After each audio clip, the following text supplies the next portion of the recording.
Catherine, bonjour. Bonjour. Bienvenue à Femmes et Entrepreneurs. Alors, comme on peut le voir, donc vous dirigez l'entreprise qui fabrique ces délicieux bonbons qu'on connaît tous, puisque, quand on était jeune, alors moi ça fait déjà quelques temps, donc on suçait ces dragées à l'Annie. Donc, alors présentez-vous et expliquez-nous comment vous en êtes arrivé à reprendre cette entreprise. Moi, je suis tombée dedans quand j'étais petite. L'entreprise est dans un petit village, dans une ancienne abbaye. C'est mon grand-père qui s'en occupait, et puis papa. Et depuis 90, j'ai repris l'entreprise, en fait. Donc c'est une entreprise familiale qui, encore avant, était...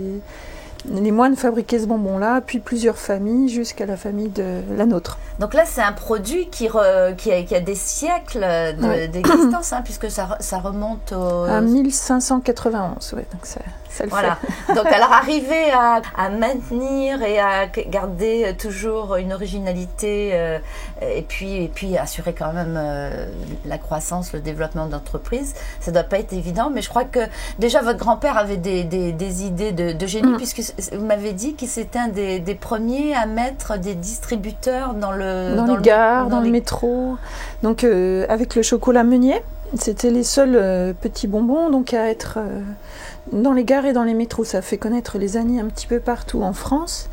Et aussi, ça a permis de développer l'exportation, parce qu'il y a beaucoup de gens qui viennent en vacances en France depuis très longtemps, dont des importateurs qui se sont mis à appeler grand-père et à vendre nos Annies un peu partout, tout autour du monde. Donc ça, c'était une idée géniale. Il a fait des petites pubs au cinéma, vous savez, où il y a des petits personnages qui bougent, un truc noir, puis on voit le petit... Enfin, style Charlot, quoi. Et avant grand-père même, il y avait Monsieur Gallimard, quand la Tour Eiffel était en train de se construire, il avait fait un tout petit pavillon au pied d'une de la Tour Eiffel pour faire goûter les Annies. Donc ça a bien aidé. D'accord. Alors donc vous, ça fait une vingtaine d'années que vous avez repris l'entreprise, mais au départ, vous n'aviez pas forcément prévu de... Non, j'ai 2 grands frères qui travaillent dans l'environnement. Il est professeur dans un lycée agricole. Marc, Étienne, lui, il travaille dans les ressources humaines. Maintenant, il est directeur de l'ARACT pour l'amélioration des conditions de travail. Moi, j'ai fait des études artistiques, plutôt du dessin, du graphisme. Et ma sœur est styliste aussi.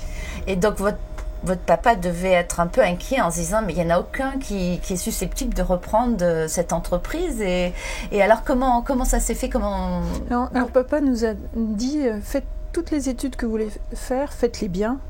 Et choisissez votre avenir. C'était un bon papa.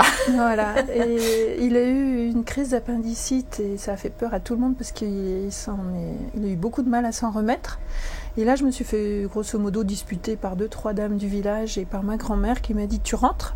Donc je suis rentrée et j'ai arrêté mon travail dans une agence de publicité et j'ai travaillé aux côtés de papa un peu comme apprentie patronne. Mais vous n'étiez pas là dans une démarche vraiment volontaire au début, ça s'est fait un peu par devoir, parce que quelque part, ce village, c'est aussi votre famille, une partie de votre vie, et vous avez dit, mais il faut bien que je vienne aider pour pas que cette entreprise coule. Voilà, en gros c'est ça, mais c'est aussi,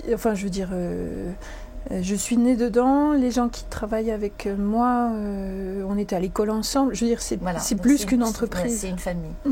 Donc pour le coup, vous êtes arrivée un peu contrainte, et puis que vous révélez comme... Oui. C'est un énorme plaisir que de pouvoir travailler dans cette entreprise. Un plaisir... parce que je partage tous les matins le sourire des dames et des hommes qui bossent avec moi. On est fiers quand on arrive à faire fonctionner une machine qui était en panne, ou quand on arrive enfin à développer les Annies dans un nouveau pays. Ou à gagner un marché. Donc il y a un vrai plaisir quand on réussit quelque chose. Il y a beaucoup d'aléas aussi, mais... Et alors, justement, parce que vous, apparemment, vous travaillez énormément à l'export, ce qui est quand même assez peu...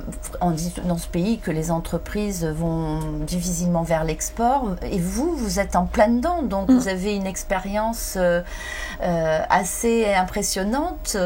Donc... que vous a apporté justement comment ça s'est fait, c'est-à-dire est-ce que ça a été difficile, comment vous y êtes prise pour arriver, parce que ça se fait pas comme ça, parce qu'on l'a décidé, ça marche pas du jour au lendemain. Donc comment vous y êtes prise justement pour... Surtout qu'un bonbon, en fait, tout le monde mange des bonbons quand on est tout petit, et après on reste terriblement fidèle à ces bonbons. Donc chaque pays a son univers de bonbons. En France, on va manger...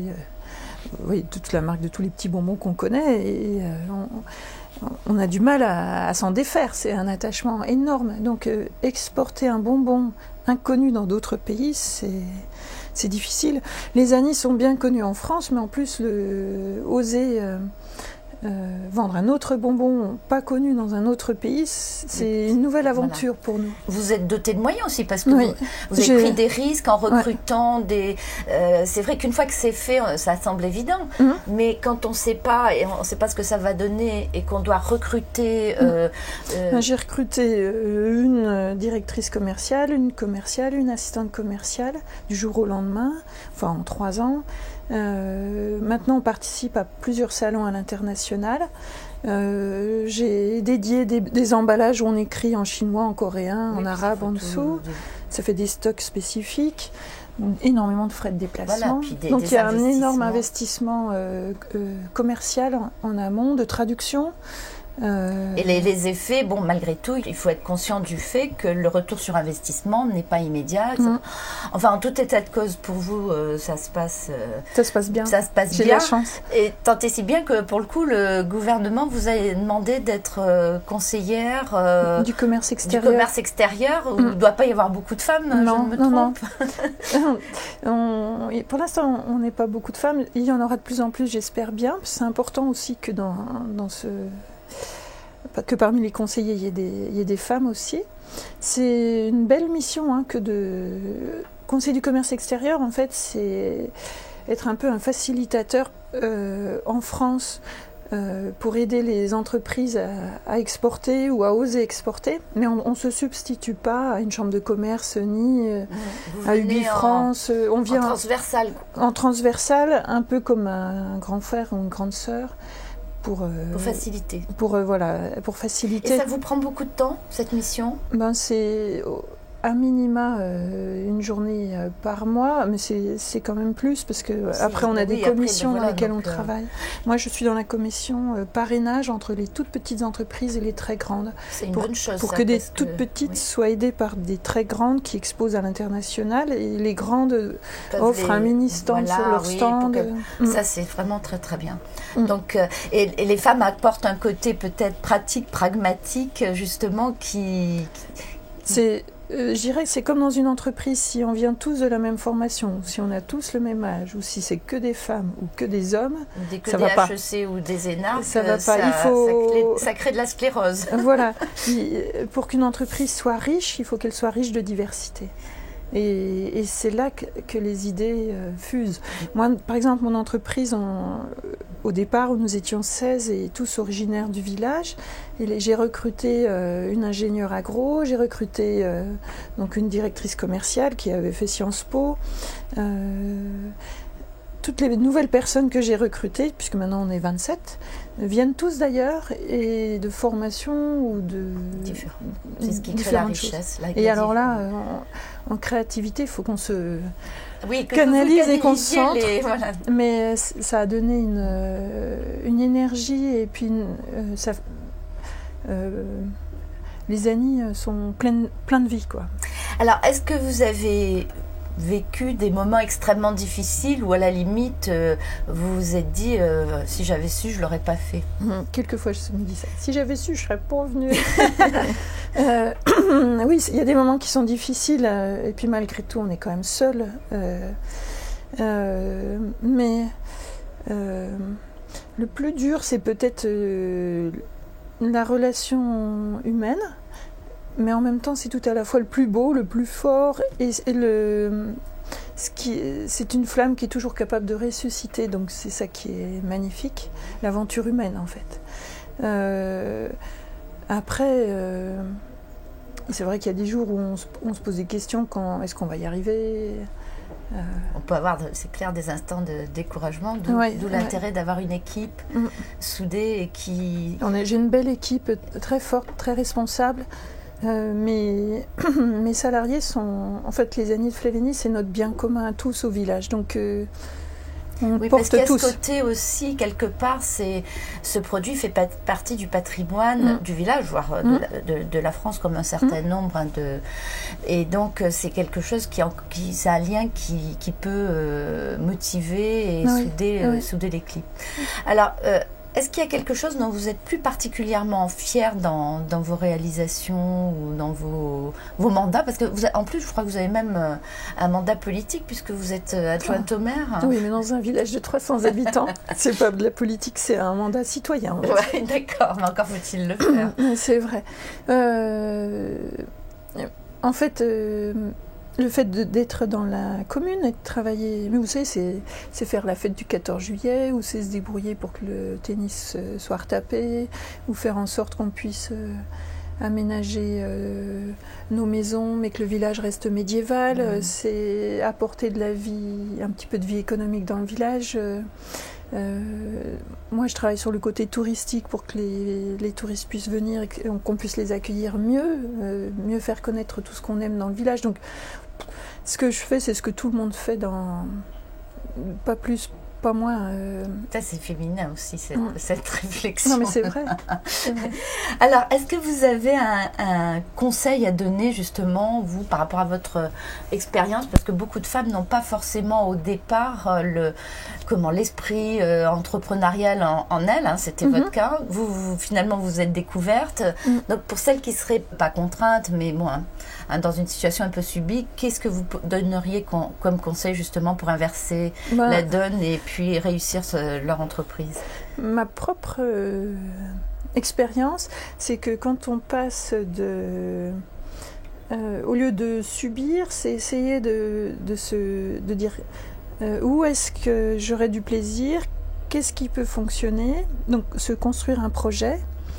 Derrière ce projet, un petit plan d'action pratique, pas faire trop compliqué et trop parfait parce que tout le monde ne le fera jamais. Donc définir son avenir, si tant est qu'on peut le maîtriser, et puis après surtout passer à l'acte, c'est-à-dire oser, le faire. Le faire, c'est tout. Et puis un pas, puis un pas, et puis un pas. Après, au fur et à mesure, on ajuste un petit peu. Mais vraiment le passage à l'acte, c'est-à-dire oser le faire. Et puis après, s'entourer. Parce que forcément moi par exemple j'étais pas chef d'entreprise innée, j'ai pas décidé, c'était pas une envie d'être chef d'entreprise, je le suis parce que je suis tombée dedans, donc j'essaye de faire de mon mieux et de mon mieux en fait c'est en m'entourant bien et puis en prenant des bons conseils. Oui, donc avoir des bons conseillers, savoir demander de l'aide, savoir demander du conseil. Et après, décider. C'est-à-dire, il faut faire des choix et on ne peut pas tout faire, donc savoir faire un choix et le faire. Bien, je crois que vous avez à peu près tout dit et je crois que si on suit cette démarche, on aura peut-être plus de succès dans les créations d'entreprises par les femmes parce que vous avez assez bien résumé la problématique et merci donc de l'avoir fait et puis merci aussi de préserver ces délicieux bonbons. À bientôt.